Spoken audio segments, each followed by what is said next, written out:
હાલો મિત્ર, જય માતાજી. હું દિયાબેન પરમાર અમરેલીથી. મારી ચેનલનું નામ દિયાબેન ડીનું રસોડું. તો આજે આપણે બનાવશું ગુંદીનું શાક. તો આપણે ગુંદી આ રીતની આપણે પાડેલી છે. તો આપણે આ ખારી ગુંદી પાડી છે, એટલે આમાં થોડુંક મીઠું નાખ્યું છે. તો આપણે આ ગુંદીનું શાક બનાવશું. આ આપણે દહીં લીધો એક વાટકો. વઘારવા માટે આપણે આ જીરું લીધું છે થોડુંક, અને આપણે લસણ 8-10 કળી આપણે ખમણી લીધીશ, અને આદું આપણે આ રીતે ખમણી લીધું. મરચાં આ રીતે આપણે કટકી કરી લીધીશ. થોડુંક આપણે હિંગ લીધીશ, હળદર લીધી છે, અને 1 ચમચી આપણે ચટણી લીધીશ, અને ધાણા જીરું લીધું. કસ્તુરી મેથી આપણે લીધી છે. કિચન મસાલો લીધો છે આપણે, અને સ્વાદ પ્રમાણે આપણે મીઠું લીધું. 2 મરચાં આ રીતે આપણે મોટા મોટા સુધારી લીધા. ધાણા લીધા છે આપણે. 1 મોટી ડુંગળી આ રીતે આપણે સુધારી લીધી. 1 ટમેટું સુધારી લીધું. 2 આપણે આ તમાલપત્ર લીધા, અને તેજપત્તા, તમાલપત્ર એ કહેવાય ને તેજપત્તા એ કહેવાય. 3 લવિંગ લીધા, અને તેલ લીધું, અને પાણી લીધું. તો હવે આપણે ગેસ ચાલુ કરશું.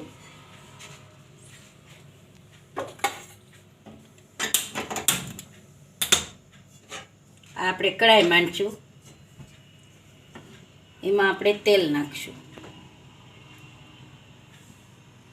આપણે 1 ચમચા જેટલું તેલ નાખ્યું છે. તો તેલને ગરમ થવા દઈશું આપણે. તો આપણે જોઈ આપણે તેલ ગરમ થઈ ગયું છે. આપણું તેલ ગરમ થઈ ગયું છે. તો પહેલાં આપણે 2 તેજપત્તા નાખશું, અને આપણે આ લવિંગ નાખી દેવું, જીરું નાખી દેવું, અને આ આપણે લસણ નાખી દેવું.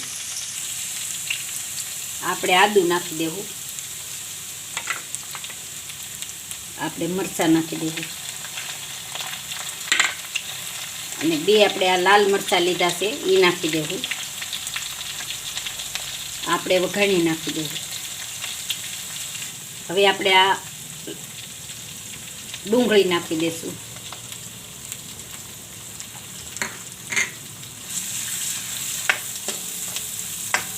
તો ડુંગળીને આપણે સેજ લાલ જેવી થવા દઈશું.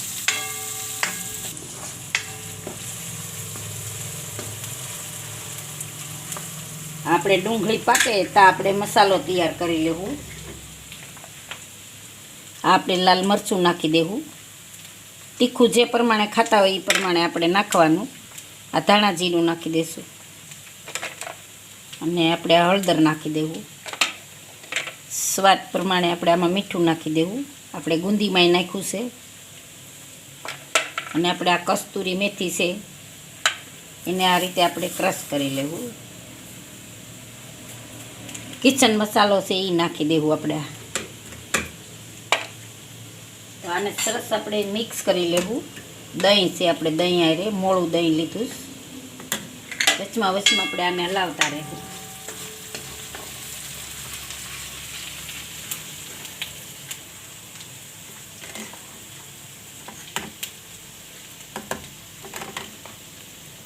તો હવે આપણે આમાં ટમેટા નાખી દેવું.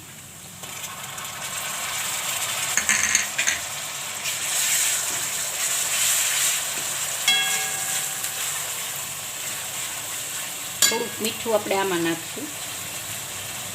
હવે આને સરસ આપણે પકાવી લેશું.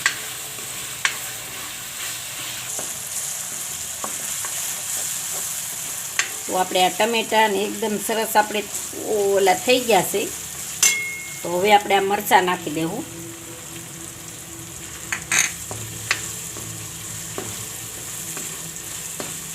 અને આપણે આ મસાલો તૈયાર કર્યો છે, આ મસાલો આપણે આ નાખી દેવું.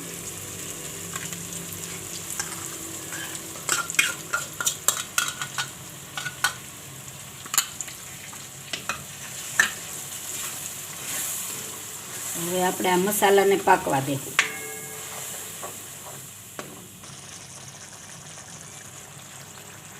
તો આપણો મસાલો પાકી ગયો છે. તો હવે આપણે એમાં પાણી નાખશું. આપણે જે પ્રમાણે જોઈએ એ પ્રમાણે આપણે પાણી નાખવાનું.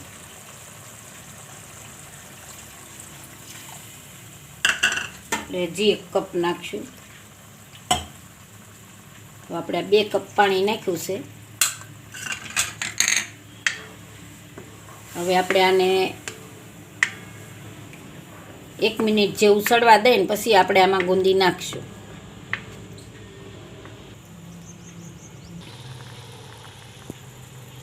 જો આપણે 1 મિનિટ જેવું થઈ ગયું તો હવે આપણે આમાં ગુંદી નાખી દેવું.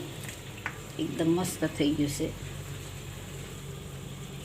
ગુંદી. પછી આપણે જે આપણા ઘરમાં હોય એ પ્રમાણે આપણે નાખવાની. બહુ સરસ શાક લાગે છે ગુંદીનું.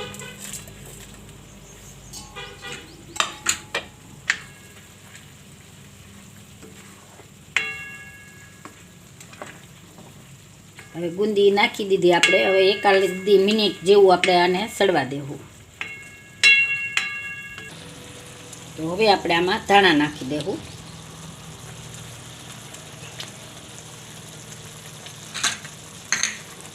મિક્સ કરી લેવું.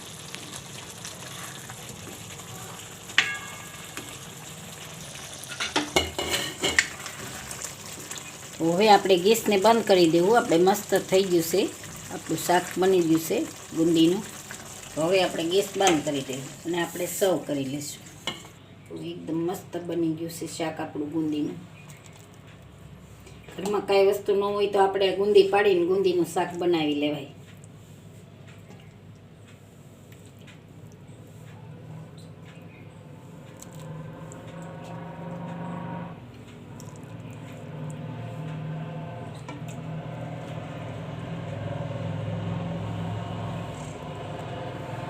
રસો આપણને એમ થાય કે આ પ્રમાણે આપણે જોઈશી પ્રમાણે આપણે રસો રાખવાનો.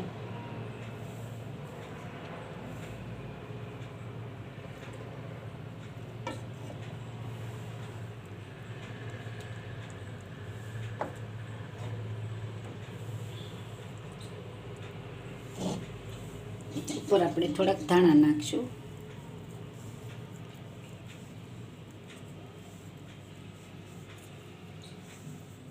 તૈયાર છે આપણી ચણાના લોટની ગુંદીનું શાક. જો મારી રેસીપી પસંદ આવે તો લાઈક કરજો, શેર કરજો અને સબસ્ક્રાઈબ કરજો. બેલ આઇકન જરૂર દબાવજો. કોમેન્ટ કરીને કહેજો કે તમને કેવું લાગ્યું ચણાના લોટની ગુંદી પાડીને શાક.